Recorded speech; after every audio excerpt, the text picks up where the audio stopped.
Дараагийн мэдээг танилцуулъя. Украин улс нисгэгчрийн онгоцны талаар Сауди Арабтай гэрээнд гар үсэг зурсан байна. За энэхүү гэрээ нь хоёр тал бол харилцан бие биендээ тусалцах зорилготой. За ялангуяа Украины зүгээс энэхүү нисгэгчрийн онгоцтой холбоотой туршлага мэрэгдсэн мэдээллийг Сауди Арабын улсад дамжуулах ийм чиглэлээр хамтран ажиллахаар болж байгаа юм байна. Украин улс Сауди Арабтай нисгэгчрийн онгоцны хамгаалтын чиглэлээр туршлага технологиг хуваалцах гэрээ байгуулсан гэж Украины ерөнхийлөгч Зеленский мэдэгдэв. Сауди Араб Ираны баллистик болон нисгэгчрийн онгоцны дайралттай тулгарч байгаа. За ийм учраас Украин улс Оросын холбооны улсыг 4 жилийн хугацаанд эсэргүүцэж байгаа. За тийм учраас бид өөрсдийн туршлага системээ Сауди Арабтай хуваалцаж хүмүүсийн амь насыг хамгаалах зорилгоор хамтран ажиллахад бэлэн байгаа гэж Зеленский X хуудсанд оруулсан постонд дурджээ. Сауди Арабын угсаа залгамжлагч хунтайж Мухаммед бин Саламантай уулзахаас өмнө Зеленский батлан хамгаалах гэрээ нь ирээдүйд байгуулах бусад гэрээ хэлэлцээр технологийн хамтын ажиллагаа хөрөнгө оруулалтын үнд суурийг тавина гэж пост оруулсан байна. Мөн Зеленский Мухаммед бин Саламантай Оросын холбооны улсаас Ираны дэглэм тусалж байгаа тухай мэдээлэл хуваалцах, за түүнчлэн түлшний зах зээл эрчим хүчний хамтын ажиллагааны талаарх мэдээллүүдийг солилцож ярилцсан гэжээ. За хариуд нь Украин Сауди Арабоос Оросын холбооны улсын түрэмгийллээс хамгаалахад тусламж хүснэ гэж Зеленский мэдгдсэн. За бид ойрхон дорнодын орнуудаас өөрсдийгөө бэхжүүлэх боломжийг олохыг хүсэж байна. Бидэнд хангалтгүй байгаа тодорхой агаарын тавталгаанаас хамгаалах буужин тэдэнд бид энэ талаар тохиролцоонд хүрэхийг хүсэж байгаа гэж тэрээр Франц улсын томоохон хэвлэл болох Le Monde сонинд өгсөн арчлагтаа дурдсан байна.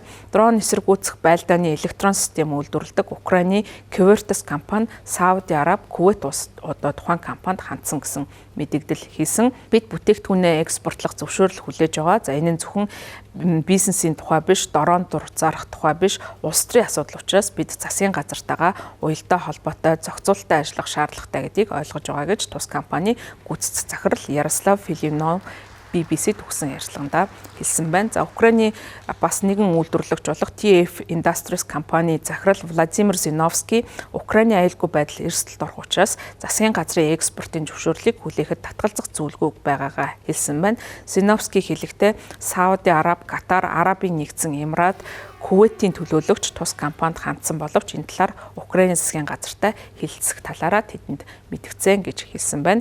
Хэвлэл мэдээллийн хэрэгслүүд бас мэдээлэл өгч байгаа. Америкийн нэгдсэн улсын зүгээс Ирантай хийж байгаа дайны улмаас Украинд зориулж байсан зэвсгийг Персийн булангийн орнууд руу шилжүүлж магадгүй гэсэн ийм мэдээлэл яригдж байгаа. За Вашингтон Пост сонины их сурвалжууд үндэслэн мэдээлснээр үзэхэд Ираны дайн Америкийн цэргийн хамгийн чухал зэвсгийн заримыг нь шавхаж байгаа учраас Пентагон Украинд зориулсан зарим зэвсгийг ойрхон дорнд руу шилжүүлэх талаар бодолцож байгаа гэсэн байна.